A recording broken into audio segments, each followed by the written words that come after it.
এবার আইএসএফ বিধায়ক নওশাদ সিদ্দিকীর বিরুদ্ধে থানায় অভিযোগ করলেন হাইকোর্টের অরিজিনাল সাইটের রেজিস্ট্রার। অভিযোগ, মঙ্গলবার দুপুরে সেখানে যাওয়ার পথে ইএম বাইপাসে অভিষিক্তা ক্রসিং এর কাছে একটি গাড়িতে ধাক্কা মারে নওশাদ সিদ্দিকীর গাড়ি। ওই গাড়িতে ছিলেন কলকাতা হাইকোর্টের অরিজিনাল সাইটের রেজিস্ট্রার চন্দ্রানী মুখোপাধ্যায় বন্দ্যোপাধ্যায়। তার অভিযোগ, প্রতিবাদ করায় আইএসএফ বিধায়ক, তার গাড়ির চালক ও নিরাপত্তা রক্ষী তাঁদের সঙ্গে দুর্ব্যবহার করেন। তিনজনের বিরুদ্ধে গড়ফা থানায় অভিযোগ করেন তিনি। আমার গাড়িটা ডান দিক দিয়ে যখন ওভারটেক করার চেষ্টা করছিল, একাধিকবার ওই গাড়ির ড্রাইভার আমাদের গাড়িটাকে চেপে দেয়। আমার তো বড় দুর্ঘটনা ঘটে যেতে পারতো, আমি তো গাড়ি অ্যাক্সিডেন্টে মারা যেতে পারতাম। তো নিশ্চিতভাবে ওখানে সিসিটিভি ফুটেজ আছে, রাস্তায় আছে, সেখান থেকে দেশ সত্য দুধকে দুধ পানিকে পানি হয়ে যাবে।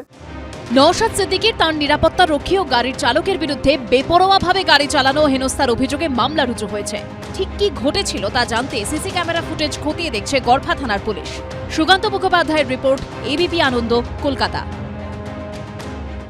যা এইখানে সেন্সিটিভ এরিয়া, আপনাকে ঢুকতে দেবো না। আমি আপনাকে ডিটেম দিতে হবে না। আমি তো আপনার সাথে আইনি লড়াইটা লড়বো, আপনাকে আমি ছেড়ে দেবো নাকি? আপনাকে তো আমি ছাড়বো না।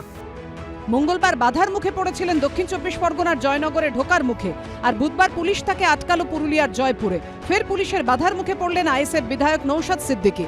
গ্রামবাসীদের সঙ্গে ভাঙড়ের বিধায়ককে দেখা করতে দিল না পুলিশ। 4 নভেম্বর একটি ইন্ডাস্ট্রিয়াল হাবের পাঁচিলতলাকে কেন্দ্র করে রণক্ষেত্রের চেহারা নেয় জয়পুর থানার অঘরপুর গ্রাম। অস্থায়ী ক্যাম্প ভাঙার পাশাপাশি পুলিশকে লক্ষ্য করে পাথর ছোড়ার অভিযোগ ওঠে।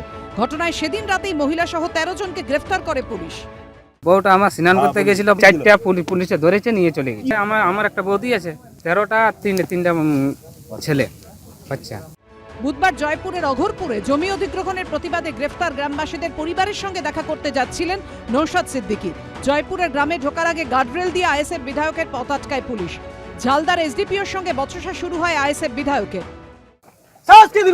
আমি তো যাব, আমার কিছু ভাই আত্মীয় আছে, তাদের বাড়িতে যেমন যাব। বাড়ির অনেকজন ইনজোর্ড হয়েছে, আপনাদের পুলিশ তাকে আক্রমণ করেছে। বিখ্যাত পিঠে সে খাবারও আমন্ত্রণ জানিয়েছে, আমি সেখানে যেতে চাইছি। এখানে কোনো এডুকেশন নেই, কোনো মিটিং মিছিল কিছু ব্যাপার না যে law and order situation create হবে।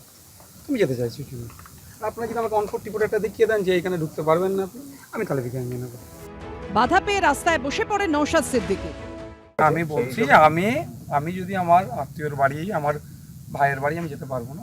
আরে সাহেব, আমি বলছি আপনি আমাকে শুধু মুখে সেন্সিটিভ বললে তো হবে না। এই যেটা বলছেন আপনি আমাকে রিটার্ন দিয়ে আমি চলে যাচ্ছি। আমি তো আপনার সাথে আইনি লড়াইটা লড়বো, আপনাকে আমি ছেড়ে দেবো নাকি? প্রয়োজনে আইনি লড়াইয়ের পথে যাওয়ার হুঁশিয়ারি দেন নওশাদ। আমি জানতে চাইবো না যে কেন আমাকে আটকানো হচ্ছে। আমি কোরআন করে বলছি, ঝালদার এসডিপিও সাহেব মনে করছেন ওই পুরুলিয়া জেলার বিরোধী 5টা বিধায়কের মতো নওশাদ সিদ্দিকীকে ধমকে চমকে বুঝিয়ে দেবে। আমাকে জানতে চেয়েছি কোন গ্রাউন্ডে আমাকে আটকাচ্ছেন। এনারা বলেছেন ল অ্যান্ড অর্ডার সিচুয়েশন একটা ক্রিয়েট হয়েছিল, সেই থেকে আপনাকে আটকাচ্ছি।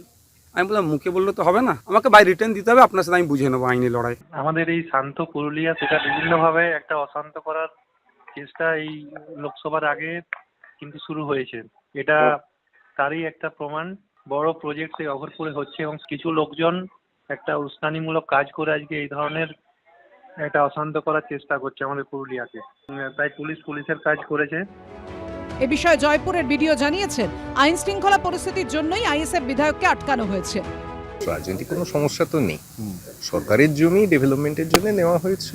উনি এসছেন, একটা ব্রিচ অফ পিস হওয়ার সম্ভাবনা পুলিশ দেখেছে, তাই এটা পুলিশ অ্যাকশনই একদিক থেকে। সব মিলিয়ে নওশাদ সিদ্দিকীকে পুলিশের বাধা ঘিরে সরগরম পুরুলিয়ার রাজনীতি। সন্দীপ সমাদ্দারের রিপোর্ট, এবিপি আনন্দ, পুরুলিয়া।